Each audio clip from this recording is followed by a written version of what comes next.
నేను యేసుప్రభు నమ్మినప్పుడు ఎందుకు నమ్మినామని ఇంట్లో తగిలేశారు.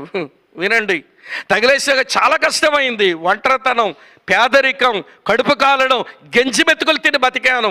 సుమారు 3.5 సంవత్సరాల ప్రియులారా కష్టపడి ఉద్యోగం చేసుకున్నాను. చివరికి పెళ్ళి అయితే నా పెళ్ళికి వచ్చిన దిక్కు మొక్క ఎవడో లేడు. నా పెళ్ళికి నా ఉల్లిపాయలు నేనే కోసుకున్నా, నా ఎల్లుల్లిపాయలు రెక్కలు నేనే విరుచుకున్నా, నా అల్లం నేనే గీరుకున్నా, నా మాంసం నేనే కోసుకున్నా. ఆ వంట చేసే సాయిబ్ అంటాడు, ముస్లిం అయినా, ఏమండి బాబు స్వామి గారు మీకు ఎవడూ లేడా? ఉన్నారు, ఎవడో రారు. యేసుప్రభు నమ్మేనని వదిలేశారు. వినండి, వాళ్ళే ఏమంటే మా జీవితాలు చూశాక, మేము అప్పుడప్పుడు చెప్పే మాటలు విన్నాక మా నాన్నగారు వచ్చి అన్నారు, ఒరే నేను బైబిల్ చదువుతున్నా, బాప్తిజం ఇస్తావా? మా అమ్మగారికి నేనే బాప్తిజం ఇచ్చా, మా చెల్లికి నేనే బ్యాప్టిజం ఇచ్చా, మా తమ్ముడికి నేనే బ్యాప్టిజం ఇచ్చా, మా నాన్నగారికి నేనే బ్యాప్టిజం ఇచ్చా. ఎందుకు రక్షించబడరు?